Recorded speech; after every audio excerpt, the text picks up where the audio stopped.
Hello दोस्तों, good morning to all and welcome to my new blog. अभी मैं सोया हुआ था और डिलीवरी बॉय का फ़ोन आया। मैंने ऑनलाइन चेस्ट माउंट मंगाया था, मोबाइल होल्डर, जो बाइक राइडिंग के लिए हम लोग यूज़ कर सकते हैं, वीडियो शूट करने के लिए। तो चलिए फिर अभी उसका अनबॉक्सिंग करते हैं और को सेटअप करते हैं पूरा, और फिर उसका यूज़ करके भी देखेंगे।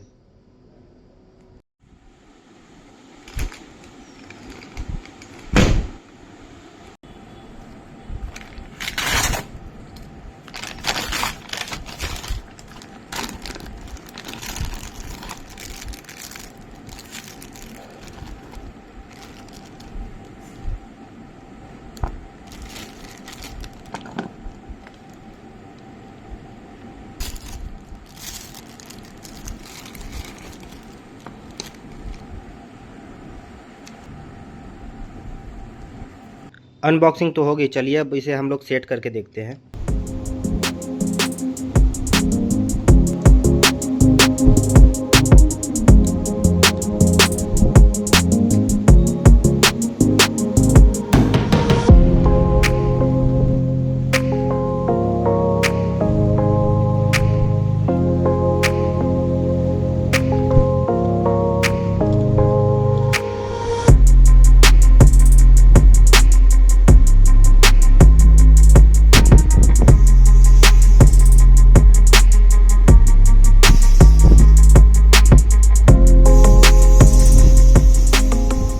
अभी इस चेस्ट होल्डर के सारे पार्ट को मैंने असेंबल कर लिया है और ये ऐसा दिखाई दे रहा है अभी कुछ।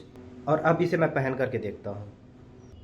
अभी मैंने चेस्ट माउंट को पहन लिया है और अभी आप देख सकते हैं, इसे मैंने शर्ट के अंदर पहना है। बहुत लोग इसे शर्ट के बाहर पहनते हैं, लेकिन मुझे शर्ट के बाहर पहनना ज़्यादा कंफर्टेबल नहीं लग रहा था, इसलिए मैंने इसे शर्ट के अंदर पहना है। और इसके बाद अब फिर ये हेलमेट पहनता हूँ। उसके बाद फिर चलते हैं राइडिंग में, क्योंकि सेफ्टी सबसे ज़्यादा ज़रूरी है, इसलिए हेलमेट पहनना बहुत ज़रूरी है।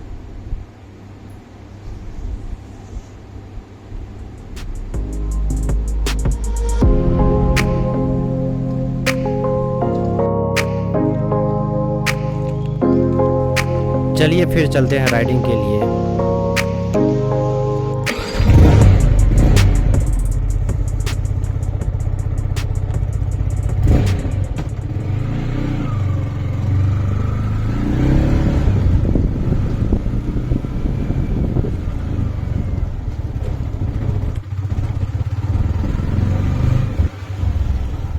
जब मैंने इस चेस्ट माउंट का यूज़ किया तब मुझे पता चला कि इसका कोई पार्ट लूज़ है, जिसके वजह से बार बार नीचे आ जा रहा है।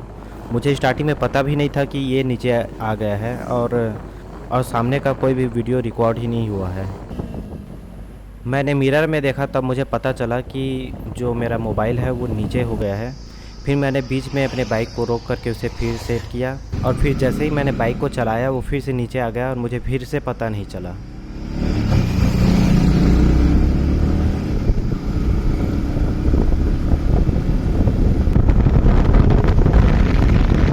हर थोड़ी थोड़ी देर में मुझे मोबाइल को सेट करना पड़ रहा था।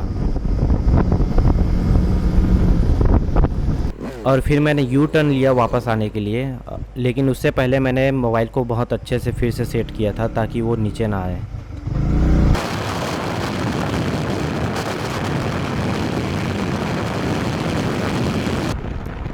और इस बार माउंट काफ़ी अच्छे से टाइट हुआ था, जितना ज़्यादा टाइट हो सकता था मैंने कर दिया था, इसलिए थोड़ा वो स्टेबल था इस बार। लेकिन फिर भी बीच बीच में थोड़ा बहुत तो नीचे हो ही जा रहा था, जिससे मुझे फिर से ठीक करना ही पड़ रहा था।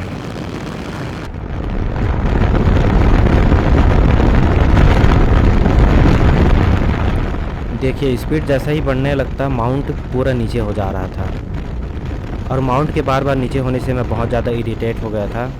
उसके बाद मैं जल्दी जल्दी अपना रूम पहुंचना चाह रहा था, क्योंकि मुझे गर्मी भी बहुत ज़्यादा लग रही थी उस समय। तो सच बताऊं तो मुझे ये माउंट बिल्कुल भी पसंद नहीं आया, क्योंकि ये जिस तरह से नीचे आ जा रहा था, बार बार इसे ठीक करना पड़ रहा था। ऐसे में हम लोग बाइक चलाने में कंसंट्रेट नहीं कर सकते हैं, और इसके वजह से वीडियो भी सही तरीके से रिकॉर्ड नहीं हो पा रहा था।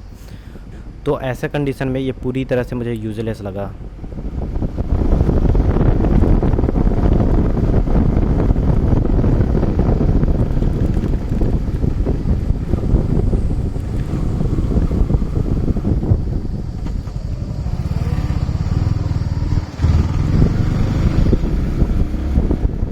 और फाइनली मैं रूम पहुंच गया। रूम पहुंचने के बाद मेरा एक काम बचा था जिसे मैं करने वाला था, तो दिखाता हूं आपको वो कौन सा काम था।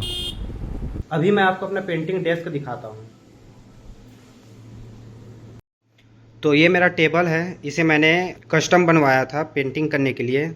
मोस्टली एक्रेलिक पेंटिंग करने के लिए बहुत सारे कलर और ब्रश को रखने के लिए जगह नहीं बन पा रहा था टेबल में, तो इसे मैंने कस्टमाइज़ कराया है अपने रिक्वायरमेंट के अकॉर्डिंग। और अभी मैं इस डेस्क में भी कुछ कलाकारी करने वाला हूँ। इसका जो साइड वाला पार्ट है और जो पीछे वाला पार्ट है, ये तीनों पार्ट खाली है, तो उसे मैं कवर करने के लिए एक फ्लैक्स प्रिंटिंग करवाया था अपने फेवरेट कैरेक्टर्स का। तो चलिए मैं आपको दिखाता हूँ वो कौन सा है।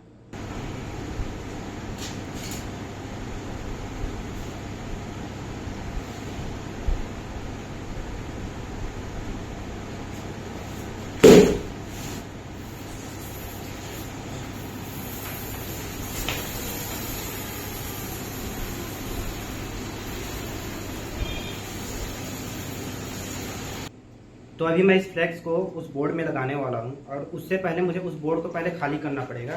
तो मैं पहले उस बोर्ड को खाली कर लेता हूँ।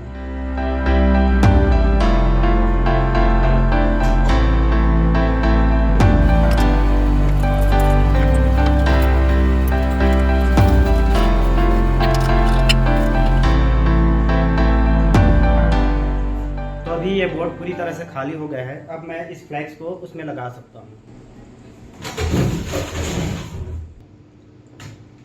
अभी मैं स्टेपल गन और फेविकोल की हेल्प से इस फ्लैक्स को इसके चारों तरफ लगाने वाला हूँ।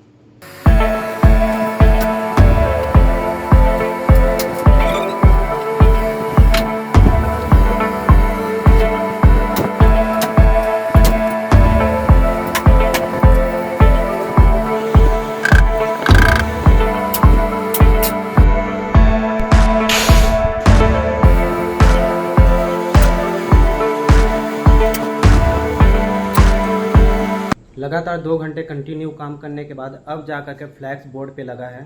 तो चलो मैं आपको दिखाता हूँ कि लगने के बाद वो कैसा दिख रहा है।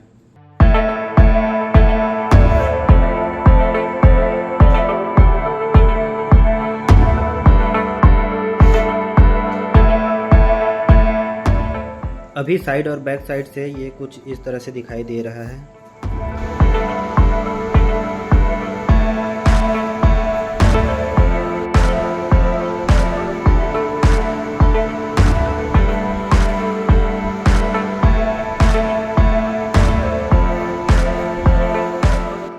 मैंने बोर्ड के ऊपर ये जो फ्लैक्स लगाया है नारुतो का, इसका मेन पर्पस है इसको पानी से बचाने का, क्योंकि ये कार्डबोर्ड से बना हुआ है, तो इसमें अगर पानी पड़ता है तो ये पूरी तरह से ख़राब हो जाएगा। तो एक तरफ से उसका प्रोटेक्शन भी हो जाएगा इससे, और देखने में सुंदर भी लग रहा है ये। तो आज के इस व्लॉग में बस इतना ही। मिलते हैं नेक्स्ट व्लॉग में, तब तक के लिए बाय।